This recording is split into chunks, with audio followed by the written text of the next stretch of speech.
tak berhasil Nizam Yusof. Jadi tak ada lagi kemenangan kepada Seri Pahang selepas 3 perlawanan di bawah bimbingan Christophe Gamel ini.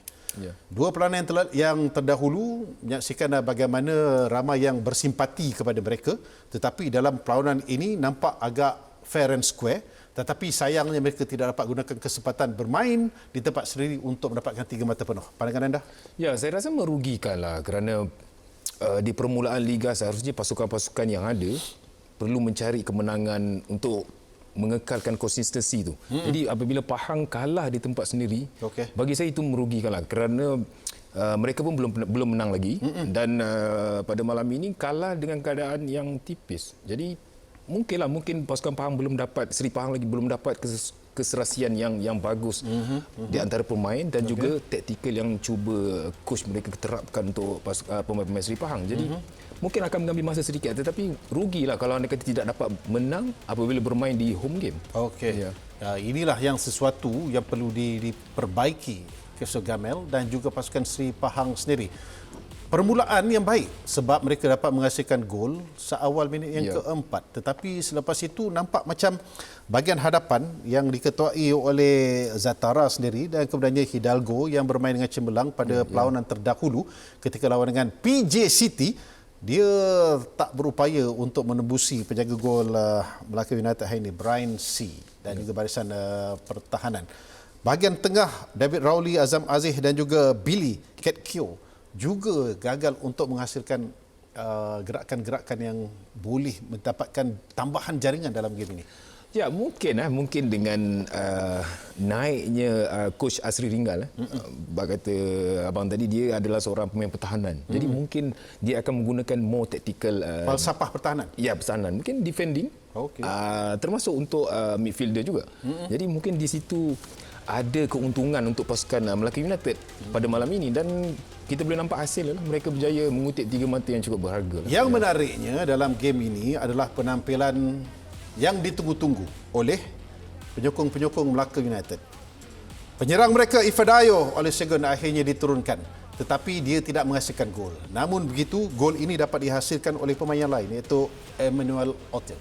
Ini adalah salah satu daripada gol yang kita kena bagi kredit, kita kena lonjakkan jaringan ini sebagai antara gol yang terbaik sebab ianya dilakukan daripada luar box untuk mengalahkan Mamadou Samasa. Kat sini juga adalah persoalan yang timbul, bagaimana Samasa gagal untuk menangkis ataupun cuba untuk selamatkan percubaan Emmanuel itu. Ya, saya rasa itu percubaan yang cukup baiklah. Mungkin bola itu cukup jauh untuk dicapai oleh penjaga gol pasukan Seri Pahang. Dan saya rasa itu adalah satu gol yang memang kalau kita tengok memang bola itu memang gol lah. Jadi itu yang anda dapat saksikan.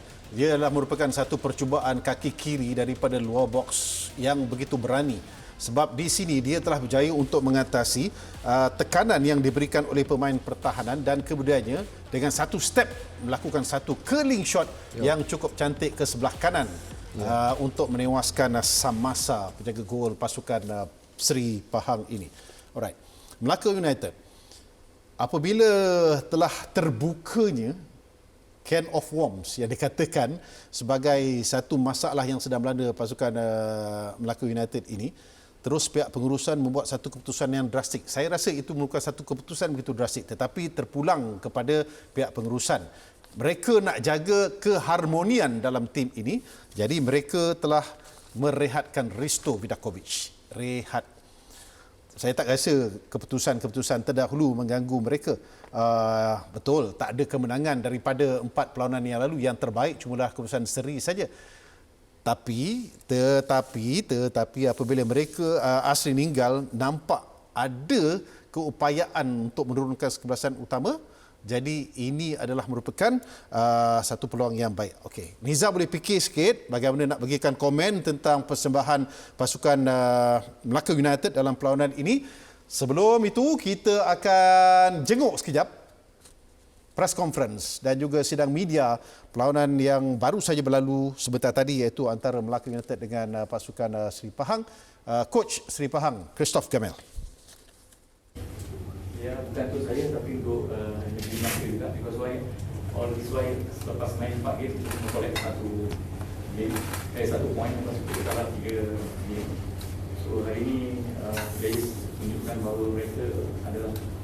permainan yang baik dan kita boleh buat something sama ada mereka nak atau tak nak. Tapi tonight they can prove that even though we are down by 3rd minute, but we bounce back and we score 2 goal. So end of the day kita menang 2-1. Dan itu saya ucapkan terima kasih kepada pemain-pemain. Coach, kita masih lagi maksud saya masalah dalaman Melaka United masih lagi belum selesai sepenuhnya, Coach. Tapi dengan penampilan pemain pada malam ni, dengan keputusan yang dipamerkan, saya rasa mereka perlu diberikan orang kata penghargaan dari segi pihak pengurusan faham dengan situasi mereka. Jadi coach, mungkin ada harapan daripada coach sendiri So untuk I think to me my job function is actually to take care of the team. I think saya cakap dengan beberapa pemain, the most important thing is that you have to produce result. Once you produce result, the management will open their eyes. And I think benda itu sebab kita ada pengurus pasukan, let pengurus pasukan kita yang akan settle the thing. Tapi to me, my focus now is that we want to collect as much point as we can, because why? Kalau kita asyik kalah-kalah, it's not good for the team, because kita akan jatuh ke tangga yang ke bawah, dan yang paling penting ialah moral pemain akan jatuh. So I think today the players prove that with so many obstacles, but we still can produce result. I think that is the most important thing. dua jaringan coach, mungkin boleh komen sikit.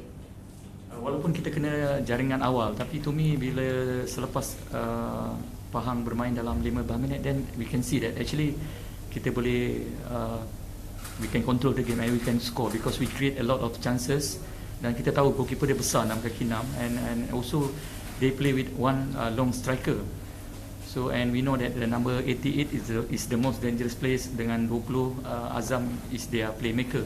But once when we conquer in the middle and we can move the ball around and we create a few chances, I think saya cakap dengan budak-budak, even though we considered early goal, but if you keep working, end of the day we will score goal, and we prove that without frustration, tanpa putus asa, dia orang semangat, masih bermain lagi, masih buat kerja dia orang, dan end of the day kita score 2 goal. Yeah. Thank you. Alright. Right. Thank you, Vida. Alright. Coach, something for the game tonight? What to say? We slow the game when we score. Then we do 2 silly mistakes. We can't take a red card this way. And the second goal, we give them the opportunity to punish us. I'm very disappointing because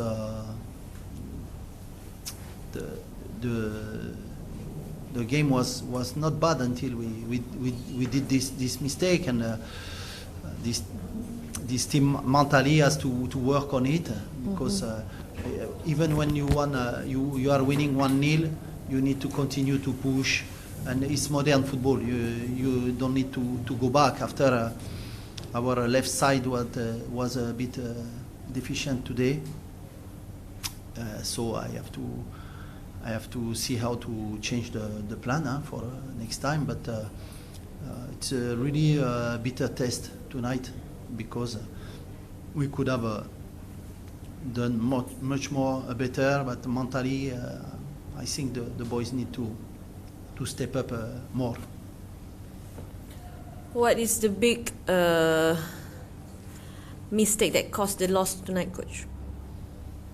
Big mistake, I will say, is to slow the game when you have opportunity to kill, and we have our occasion once again, but each time the cross is not enough on the right position, etc. So I can't point more someone than another.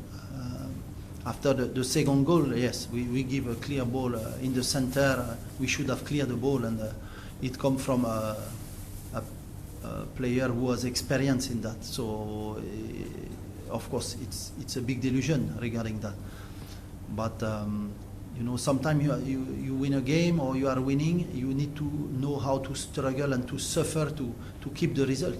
So my team is not at the level. That's all.